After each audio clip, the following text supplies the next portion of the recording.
Welcome to the Board Game Marketing Podcast. Let's cue the intro.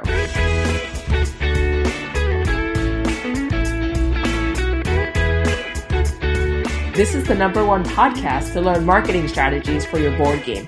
Whether you're just starting on your first game or an experienced designer, you've come to the right place. My name is Nalin, and let's talk marketing for your game.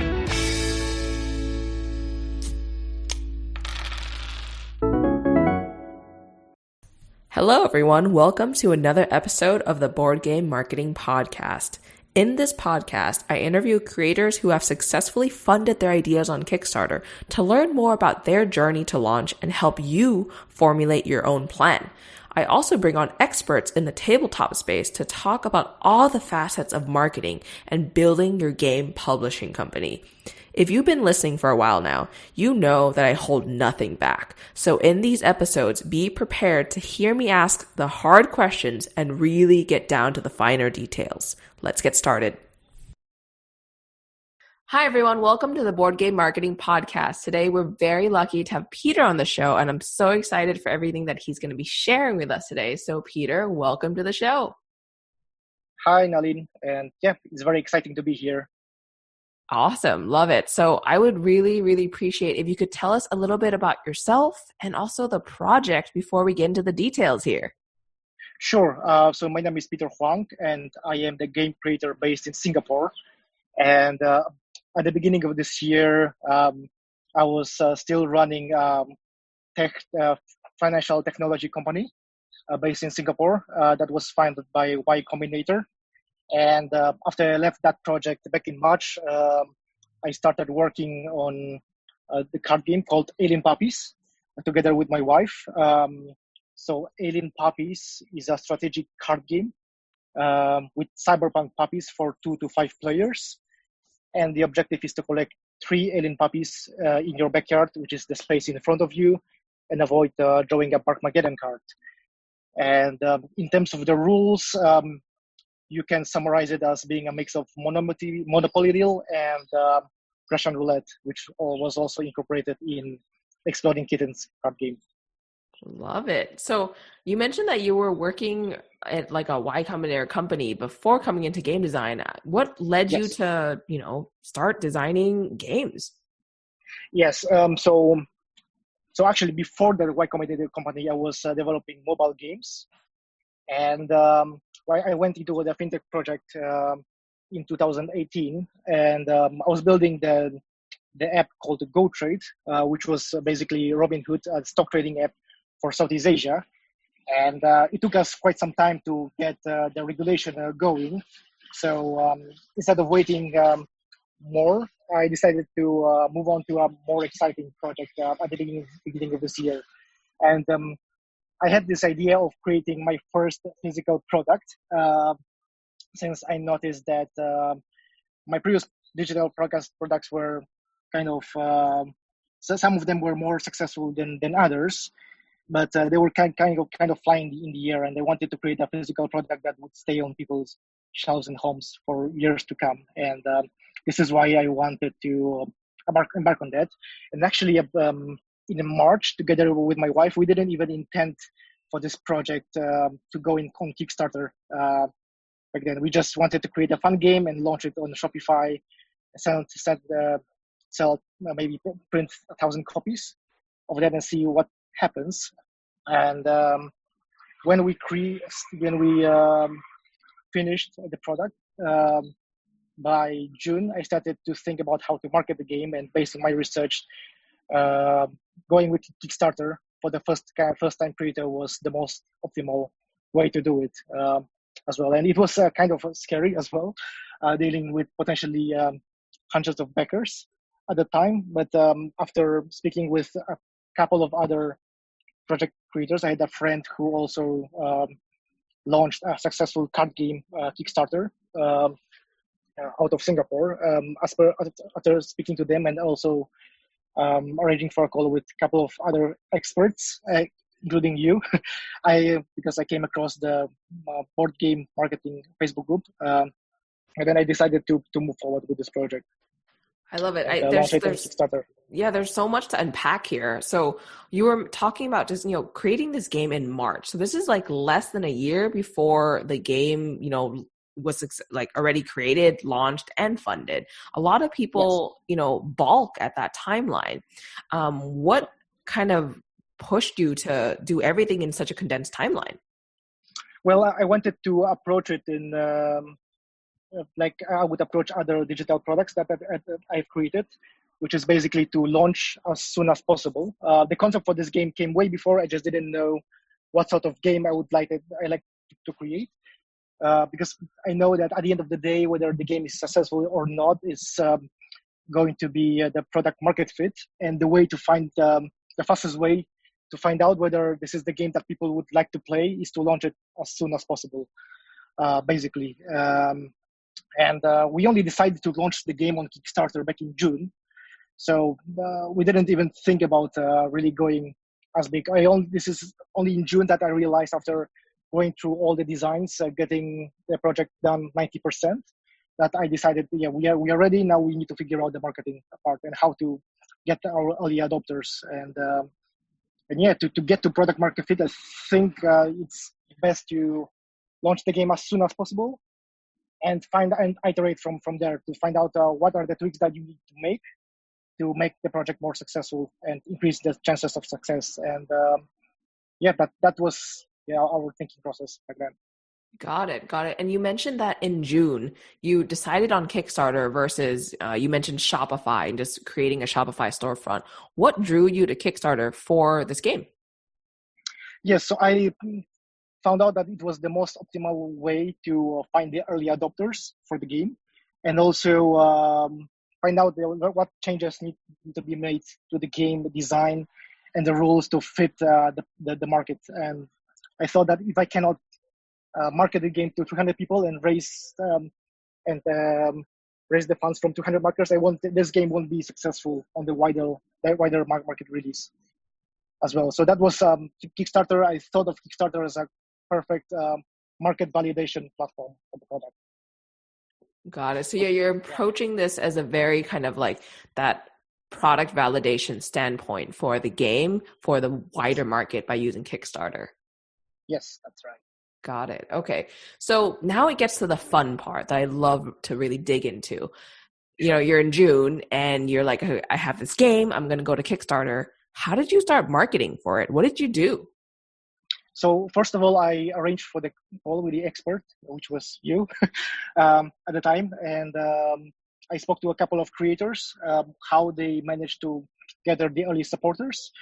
And so the message was uniform, that the best way to do it is to first set up the landing page with all the required information, and start running some Facebook ads to that page to see to get feedback on what sort of messaging works and what doesn't work, and what sort of ad creatives work, and what has to be tweaked on that part. So just collecting the leads was the most effective way to do it. I iterated with other rapid experimentations on the marketing sites, such as launching on Product Hunt and using PR services like PR Web and EIN Newswire as well. But so far, Facebook ads have been the most effective to get my early supporters back then. And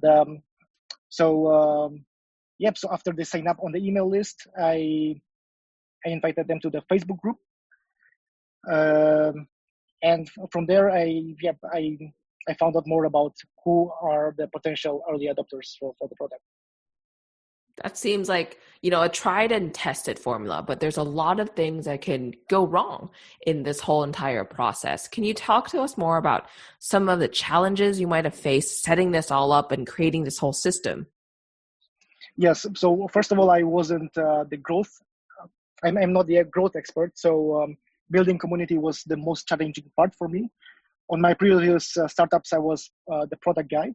So I had the idea how to build the product, but I didn't know how to build the community. So building community and how to communicate with them on the Facebook group was the most challenging part for me. And And I tested a couple of strategies to get people engaged, not just follow the post and watch and see nice artwork that we post, but also how to get them engaged. And one of the questions that I asked new backers was what was their favorite dog breed, and that was the most engaging way to introduce the new people that joined our community.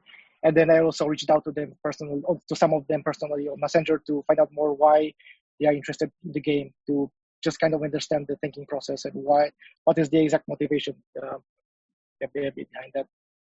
I love that. I love that you, again, asked people what their favorite dog breeds are and also did that outreach to people to understand more about the motivations behind coming to kind of follow the game and follow along. What were kind of the learnings that you had from all of this, and how did you apply it to the rest of the game?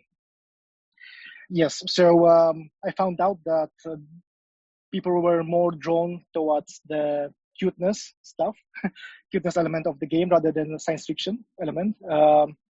I thought at the beginning that it was a mix of that, but people were just attracted to the cute puppies, basically, and cute designs that we've created.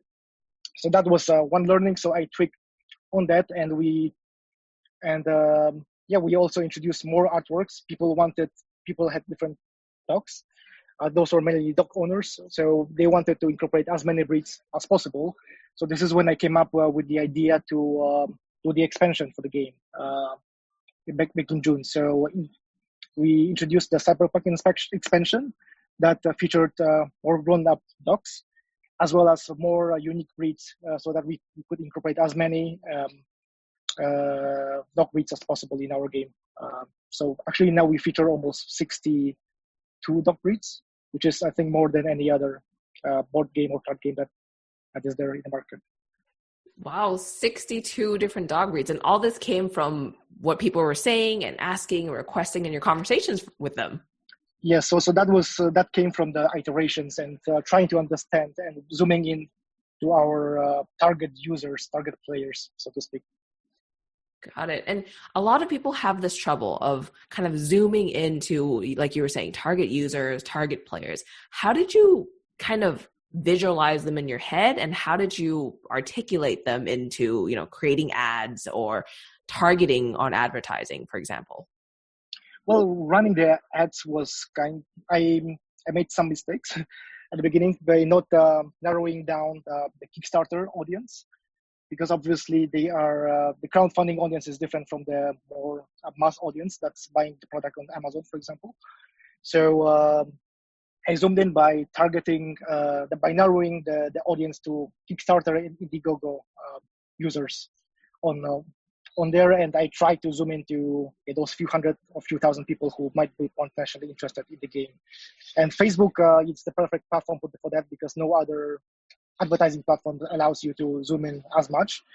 And I tried different versions of that, such as zooming in, also narrowing down to people who like science fiction as well, but it didn't convert as well. So I just put it as a general people who are on Kickstarter and people who like dogs, and that was the best targeting that I managed to come up with at the end.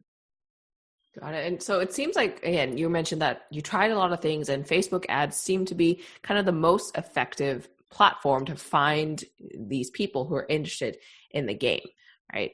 What types of budgets were you experimenting with in the pre-launch phase, and what kind of things should people be looking at or trying out? Well, I started with about $20 a day for 2 weeks back in June. And I didn't, actually, I was engaged on another project in July, so I didn't really do much in July. But I came back to, but I already had the idea of what sort of audience, based on my ads that I have run back in June, what sort of audience I'm zooming in. So at the end of August, I relaunched the ad campaign with the higher budget. And I think I ended up paying about $1.75 per lead, all the way down from $3 at the start. And I managed to get about 2,500 leads by the end, which was not enough based on my calculations to to raise $10,000 on day one, basically. So that was one of the reasons why I had to kind of decrease the funding part on the Kickstarter to make sure that the project gets funded on day one. Okay, yeah, that's a really good point that you bring up there. Like how many leads you have and the funding goal. Can you talk through what your thought process was to these two things and how they interlock? Yes. So usually, from what I understand, the average conversion rate between your leads and actual backers is about 5 to 10%. So at 2,500 backers, I could get at most 250 people. And that was the number that I got actually for the campaign. To about 215 people backed me on day one. And those were mainly my friends, about 20 to 25 friends. And the rest were all the leads that I got from my Facebook campaign. And I thought 5,000 was more than enough to fund the campaign. But 10,000, I was thinking about 10,000 first because it looks, because most of the board game projects out there, card game projects, they have that minimum funding goal to make it look more legitimate. But for the card game, actually, to fund the game, we only need about 3,000. So 5,000 was still a good goal to start with. So I didn't want to go too low on that. And it was still fit my, the number of people that I reached with, for the pre-launch. Got it. Okay. I appreciate you walking through kind of the thought process, what it costs to actually make the game and how you kind of thought about the size of your list and how that would convert on the first day. And so after people got on your list, you mentioned that you push people to the Facebook group and you were interacting with them there. A lot of people aren't sure what to write about. You mentioned you had the same kind of struggles at first. How did you get over that hump and what kind of content were you kind of producing? Well, I was posting every week a new artwork, which what drew people to the group in the first place as well. And asking them questions, like asking them about feedback about the design. Basically, what do they think about the design? And that was it. And on top of that, I reached out to a couple of backers to understand their thinking process and why they would back this game. So it was quite simple, actually. Got it. Okay, so the days leading up to the launch itself, did you do anything special in the group, or were you mostly focused on the Kickstarter side of things?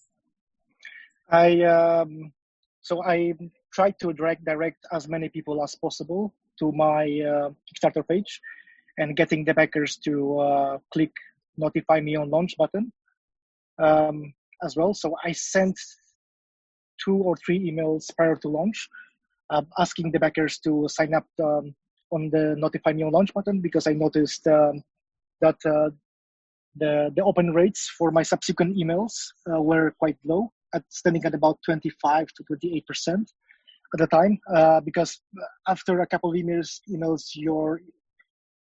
MailChimp account emails end up in the promotions inbox after the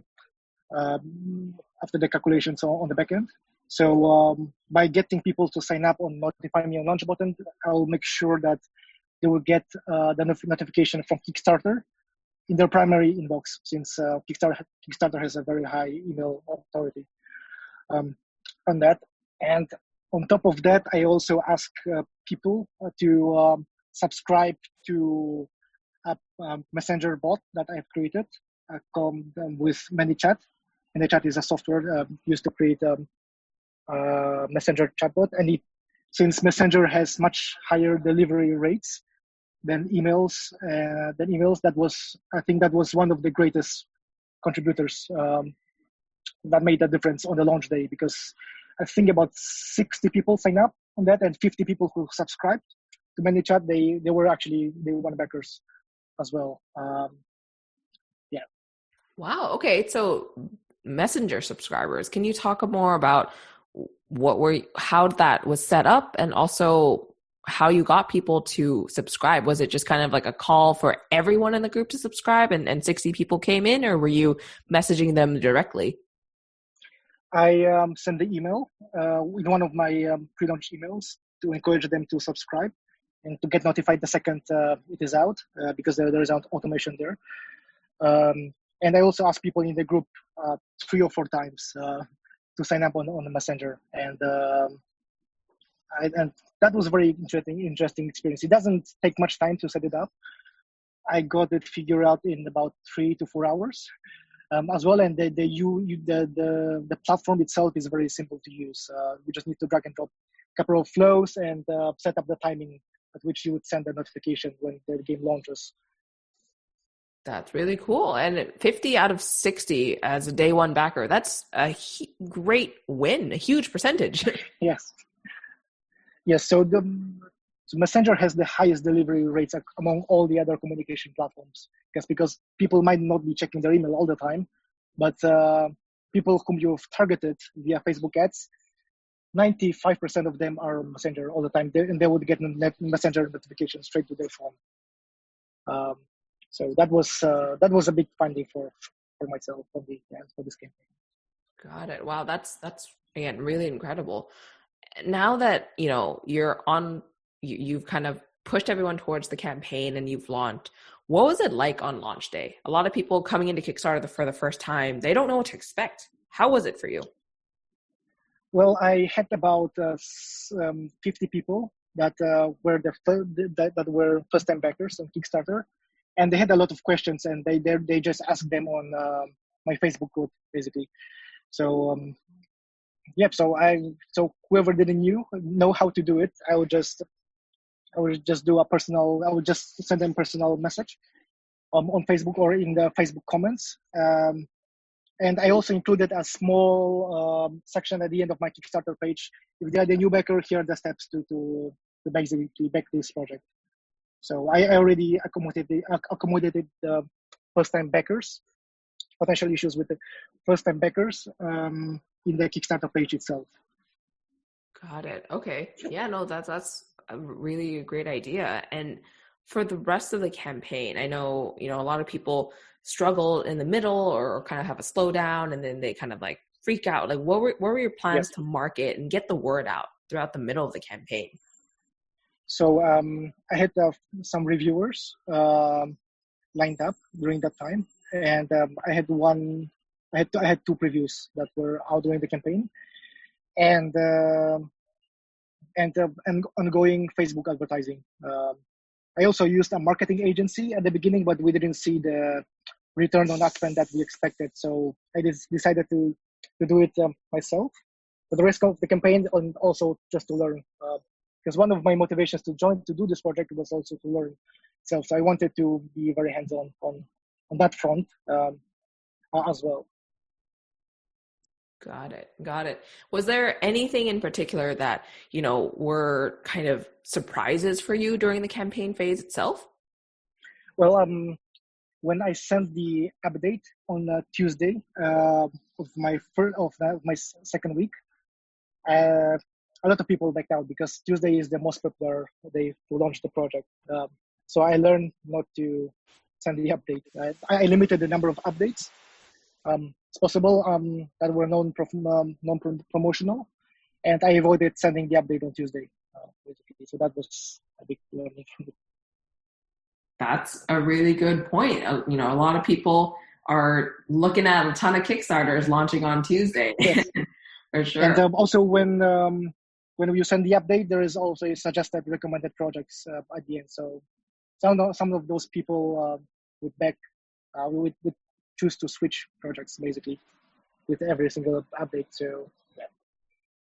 Got it. So out of all the things you were doing for pre-launch, all the testing you were doing, all the stuff you were kind of working on during the campaign itself, what was kind of the most effective thing for marketing?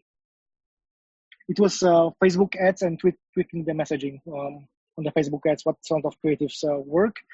And it helped that I have done the pre-launch, so I knew what sort of creatives would work and what sort weren't, but I still had to test a couple of other creatives during the campaign as well. And knowing how to optimize the ads is also important. So setting up that during the marketing, I had to set up the conversion flow for the Facebook ads to know exactly which ads convert and which ads do not convert. And I did it by creating the survey on Typeform that had the Facebook Pixel installed on it, because Kickstarter doesn't allow you to install the Pixel. So for each and every new backer, there was an automation sending them the email, "Thank you for backing our project. Please complete this survey to help us build a better product." And I had 90% of the backers respond to that straight away within 2 days as well. And this is how I knew which ads worked and which ads didn't work. Yeah. Got it. Okay, so just to clarify the setup here for people who are new to Kickstarter and trying to make this work for themselves. You created, a Facebook Pixel, put it on the first page of a type form that gets automatically sent out to people who back the campaign.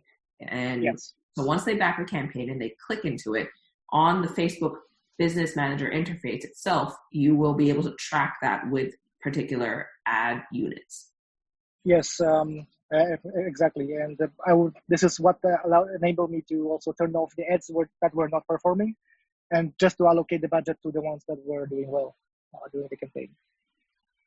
Perfect. No, that's a really great tip, because a lot of people, rely on all these big marketing agencies because they're not sure how to do this themselves. So this was like a very simplified way to talk about that. So thank you for bringing that up, Peter. Yeah, sure. Where did you share as much as possible? If people wanted to learn more about how to do this, where would you recommend them reading up on it or learning about how to do it? Well, I would first of all recommend them to reach out to you and arrange for a call and maybe get your marketing toolkit. That really helped me crystallize the flow of the entire Kickstarter and what's out there in the market, instead of researching it yourself and spending weeks doing that. And reach out to as many experts, talk to as many creators that launch successful Kickstarter campaigns, and marketers as well. But also approach everything and all the feedback that you get with a critical mind as well, because they will be telling you different things as well. So you would need to make up your own mind and make your own decisions and take your own risks on whatever recommendations that you get from different directions, basically. All right. Well, that was very kind of you to provide that shout out. Thank you so much, Peter. And if people want to, follow along in your journey or get a copy of Alien Puppies, where should they go? Sure. So I set up Indiegogo in demand. That can be accessed. If you go to my Kickstarter page, there is a button that would lead you straight to Indiegogo. And I will be opening up a Backer Kit Pledge Manager where people will be able to also pre-order from there in about a week. Got it. That sounds great. Well, thank you so much for coming on the show and for sharing all these insights about the campaign, about marketing, about advertising, and all these little tricks that you did. I know people are going to really benefit from what you have to say today. Thank you, Nalin. And that wraps up our episode today. If you found what we talked about today helpful in any way, please be sure to leave a review to help others find this podcast. And most importantly, if you're feeling that fire and you're ready to get started on your Kickstarter campaign, be sure to head to the show notes of the podcast. I've linked some of my resources that others have used to successfully launch and get funded. Thanks for listening to this episode of the Board Game Marketing Podcast. For daily tips and advice, find us in the Board Game Marketing group on Facebook. See you next week.